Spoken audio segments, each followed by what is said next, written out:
On this episode of Fun with Cars, we're going to put valve seals in this 2001 Yukon XL with a 5.3 liter LS.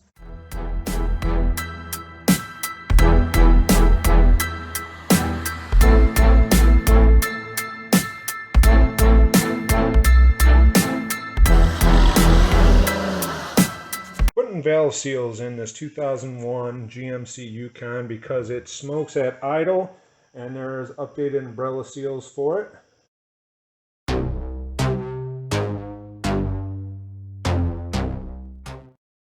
Alright, getting ready to start taking the valve covers off, changing the valve seals in the vehicle.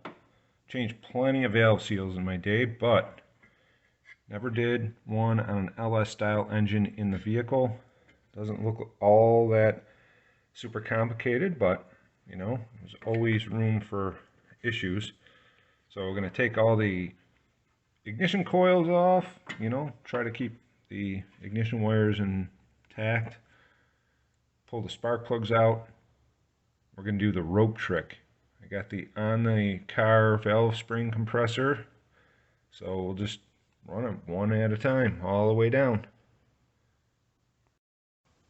Okay, I got the passenger side coil pack off.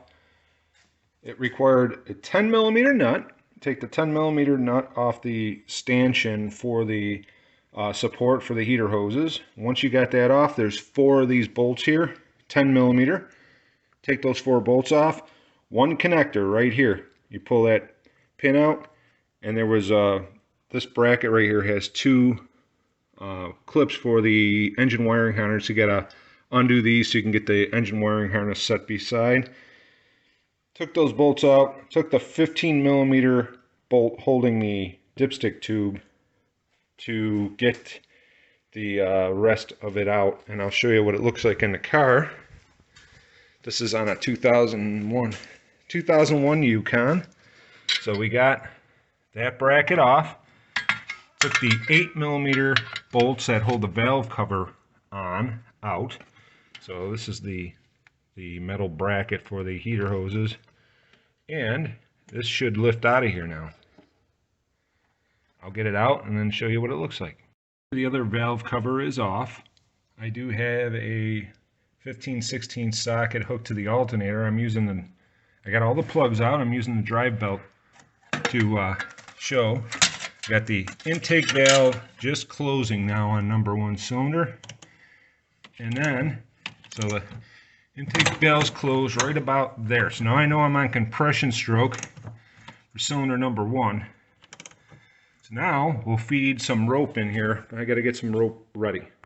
Okay, I cut a piece of rope, P-line, whatever you want to call it, about, I don't know, 5 foot long. I'm going to melt that end just so I have a nice clean area to put into the cylinder. Okay, we got the rope all melted and cut to fit in the cylinder. Now we'll feed that into the cylinder number 1. We're starting with cylinder number 1. Okay, I fed a majority of that rope into the cylinder. There's about a foot hanging out. Now we're going to rotate the engine clockwise on compression stroke until I feel it stop. It's getting a little tight. Is the belt spinning on the main pulley here?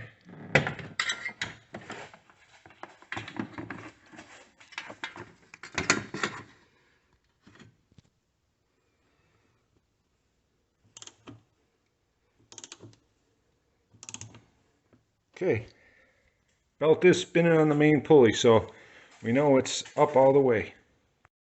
Alright, I got that valve spring off, and I took the valve seal off. Tough to see with the wiring harness there, and I apologize I can't get you down in there further, but I used a magnet to take the keepers off the spring to get the spring out, and the spring came out connected to the valve spring compressor, and I took a pair of pliers and wiggled the seal off. I'll show you the seal. Here's what the old seal looked like. I can't get the auto focus to focus in, but it looks old. It's not the newest style, I don't believe. Came off pretty hard. See inside that. Oh, it almost focused there. there. Anyways, seal's pretty shot, so we're going to put all of them in, put it back together, and hopefully it stops consuming oil. I also checked the valve cover is the updated valve cover with the bigger breather holes, because that was a thing back then. You know, I made sure that this is clean and blown out. There's 3 big holes. If you don't have the 3 big holes, either drill some holes, make sure this port is clean. I still have more cleaning to do. I'm going to hose it out. We'll get back to changing seals. There's the valve on the valve spring compressor, still compressed. And the 2 keepers are connected to my magnet. I'll put them back together. I did block off the hole for the oil return so that in case one of the keepers drops, it doesn't go down in the engine. Okay, started by putting the valve seal condom on, and I sprayed some oil on the valve stem.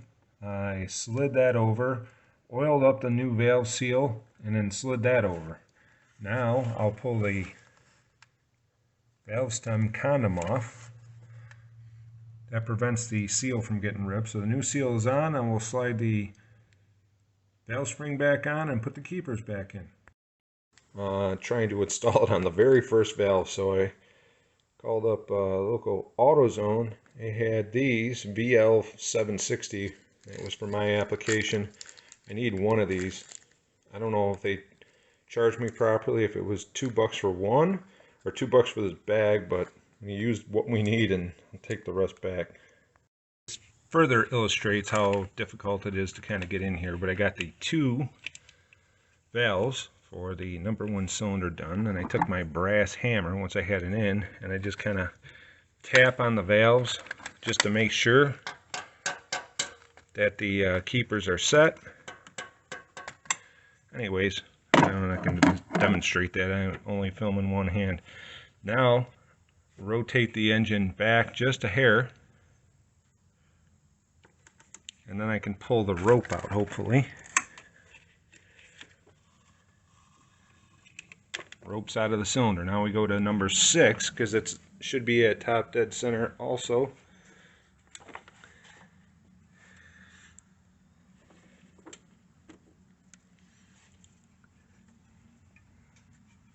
Cylinder 6 will feed it in.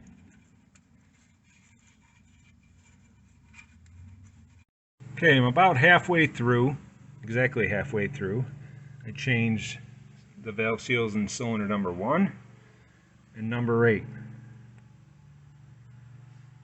So 1, 8, 4, 3, and then I did 6 and 5.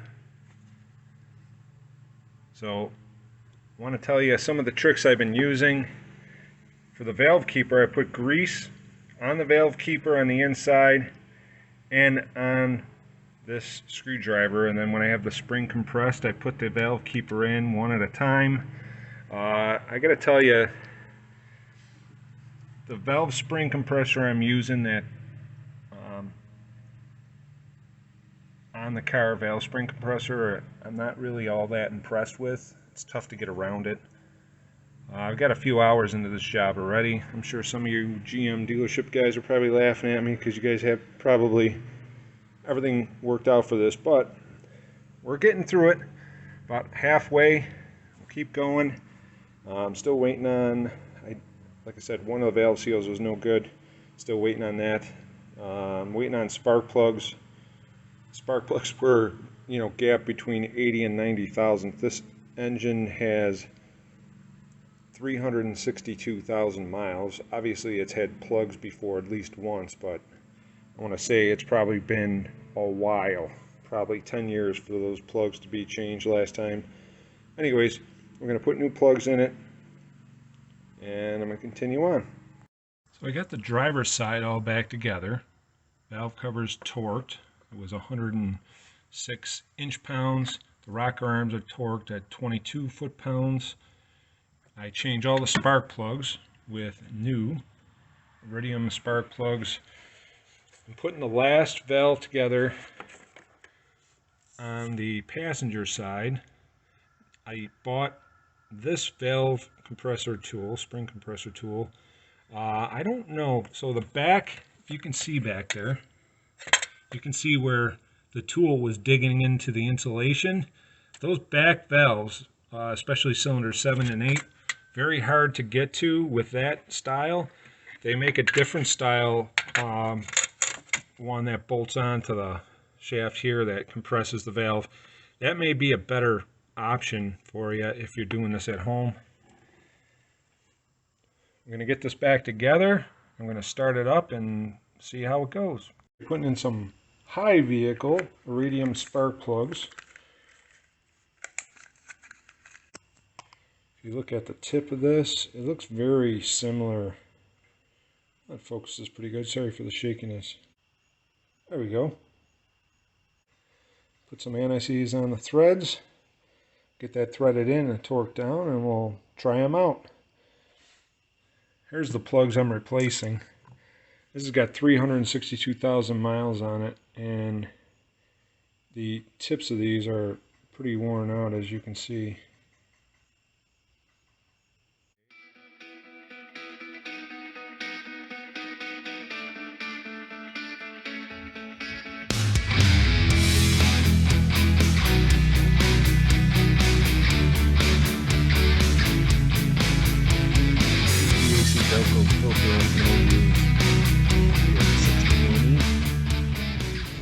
Okay, here's after changing the valve seals on this 300 and almost 62,000 mile LS style engine in a 2001 GMC Yukon.